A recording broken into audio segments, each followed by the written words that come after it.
Good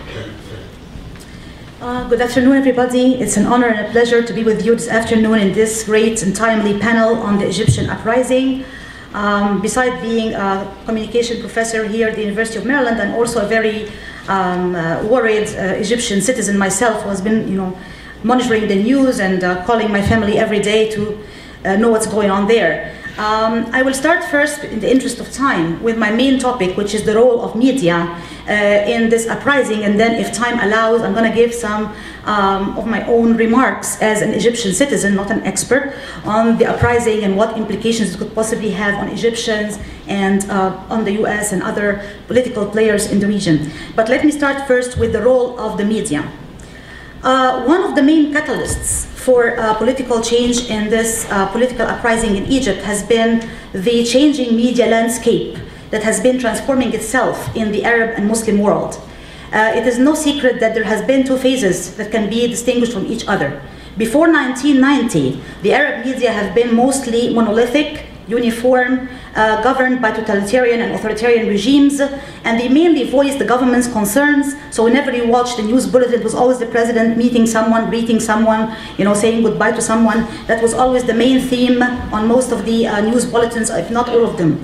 That has changed after 1990 with the introduction of new media in the region. We started to receive satellite television channels, both Arab channels as well as foreign television channels in huge numbers. The internet started to enter the Arab media landscape, and the introduction of both satellite TV and the internet created a lot of changes in the Arab media landscape and therefore in the political landscape subsequently. One of the paradoxes or dilemmas that many scholars of Arab media, including myself, have been very puzzled by and have written about is the issue of how the changes in the media arena, the fast pace of change in the media arena in the Arab world, how it is really becoming more pluralized, there is more diversity, it is not quote-unquote governmentally owned and controlled exclusively like before, has not been paralleled or matched by an equal change in the political arena. We did not see a spillover, so to speak, from the media arena into the political arena. And that was like a puzzle. It was a big question mark that many Arab media scholars, including myself, written about. And we talked about the notion of Arab media acting as safety valves, i.e. absorbing Arab people's anger, giving them a platform to express their anxieties or fears, and therefore substituting actions for words. So instead of going out in the street, you can always write an angry letter to the editor or call this TV program and say, the prices are too high, how can I feed my children? And that is going to get some of the, pain and anxiety off your chest. But lately, we have to really acknowledge with the political changes we are seeing and witnessing now in the Arab region. First, Tunisia, which of course has been a trigger for the Egyptian uprising, there's no question about it. And then the Egyptian uprising as it's now unfolding itself with a lot of resilience and determination on the part of the Egyptian people, my mother and sisters and father included. It has really been a big, positive source of pride. And also, as academics, we have to think about, now we found the missing link that we were looking for. Now we can see how the media are paving the way for some kind of actual change on the ground, some kind of transition to political mobilization, to democratization, to more plurality, not just on the pages of newspapers and satellite channels and internet websites, but also in the streets. And in this regard, I would like to mention a quote that I really found to be very interesting from my valued colleague, Philip Seed. He wrote a book on Al Jazeera effect in the year 2008. But yesterday I read it and I said, wow, that was like predicting what happened later on. It said, people who live, and I quote, people who live in Western democracies take for granted the open exchange of political ideas and rarely ponder what their lives would be without them. New media are allowing people who have never enjoyed this kind of freedom to revel in it. They learn more and they expect more. And although strong governments such as those in Egypt and Saudi Arabia show no inclination to embrace democracy, the pot is boiling and the lid has popped off.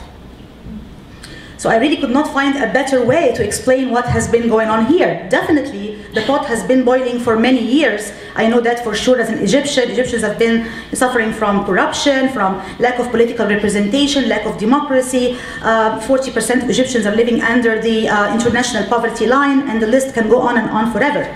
But this transition to democracy and this mobilization, we have not really seen it except within the last few weeks, and I very much look at it as a very positive transition.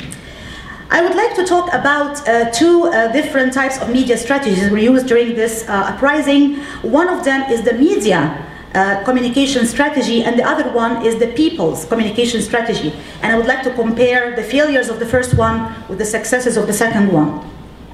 The Egyptian government has adopted, in my opinion, a very faulty communication policy and strategy from the onset or the beginning of this uprising.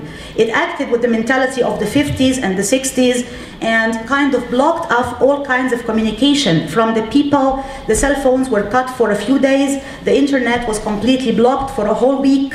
It's like, you know, pushing down what they call the kill switch. So basically like shutting down everything. As a citizen here, I was not able to get hold of my family. For a few days it was completely horrible, not being able to check on them and see how they're doing over there. Did this kind of curb the uprising? Did it kind of put it back? Did it decrease people's enthusiasm? Absolutely not. It did exactly the opposite. It backfired. Because some of these activists and young people who were really the organizers of this whole uprising, the young people, the educated youth, the people on the internet behind the screens, they were really the blood of this uprising. They are the real people who really created this kind of mobilization and should be given credit for it. Not any political party, not any political group, not the Muslim Brotherhood, not any other faction. It's these young, educated people behind their screens blogging and tweeting and posting stuff on Facebook. The blocking of information did not decrease their enthusiasm and zeal to go out in the streets. Quite the opposite, it backfired because they are now not able to find out information, they're not able to find out what's going on. So they took out to the streets in larger numbers. Now that I cannot find my friends on Facebook, right, I'm gonna go out to the Tahrir Square and I'm gonna find everybody there and we're gonna join hands and say down, down Mubarak. And that's exactly what my sisters and many, many young women and men did. And by the way, women are playing a vital and admirable role in this uprising. You see all of these young women, veiled, unveiled, face veiled, you name it. And they're all shouting slogans and leading protests like women's power. I'm so proud. This is really great.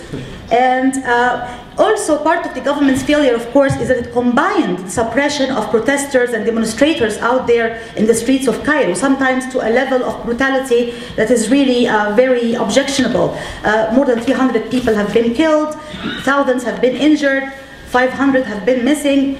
They also coupled this with suppression and oppression of media people. Many bloggers have been detained, many journalists have been jailed. Just like Wa'il Ghunaim that Dr. Talhani was talking about, the guy from Google, other journalists and bloggers were detained and were jailed by the government. Many people were taken in for questioning and investigation. And of course, it is no secret that foreign journalists, like CNN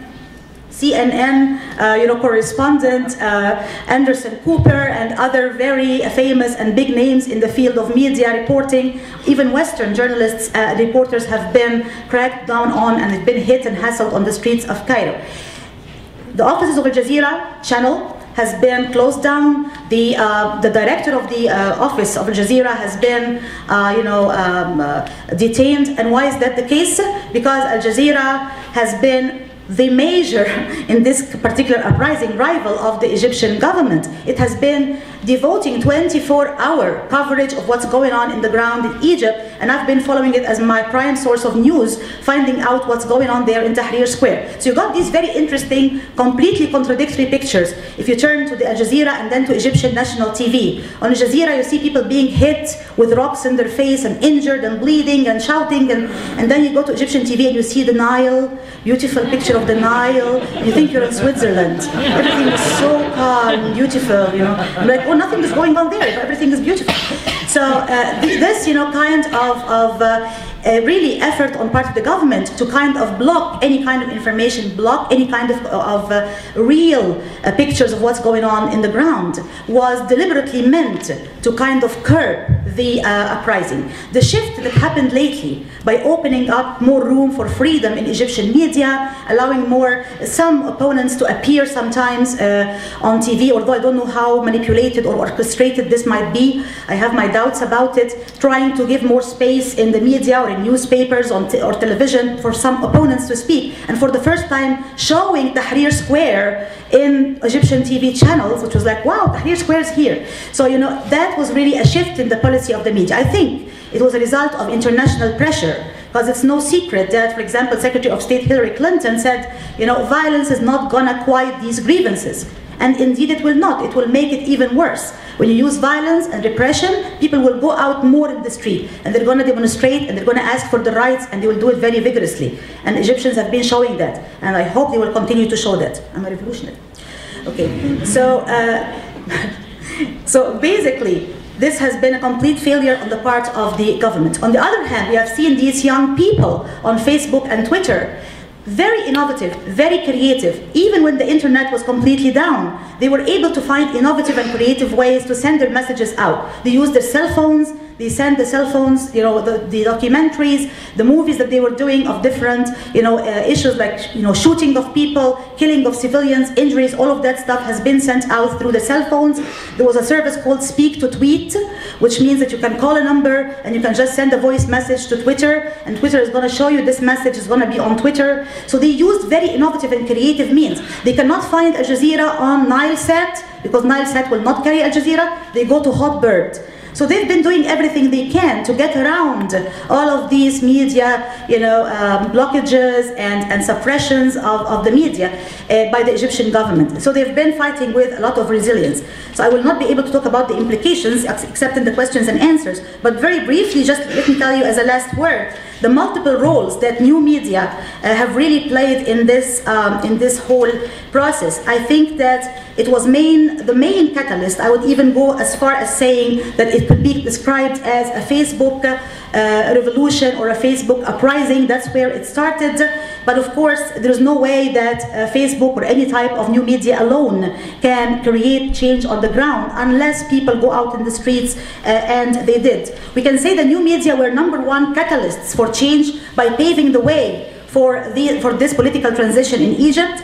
They were also organizational tools, because young people and different groups of youth were able to organize and coordinate their acts together and their agendas on Facebook and other websites. They were platforms for expression for different groups of Egyptians. They were channels for civic engagement and civic participation, and this is very important because that's the missing link. They offered the link between people behind their screens and people out in the street, for the first time creating this civic engagement and civil participation. And finally, it was a forum for a new form of citizen journalism by allowing people to post their own videos and to upload their own videos and movies and accounts of what was going on in the ground. So I would say the Facebook revolution started, and I don't think it's going to go back. Egypt will not go back to what it was before January 25th, as President Obama said. Thank you very much.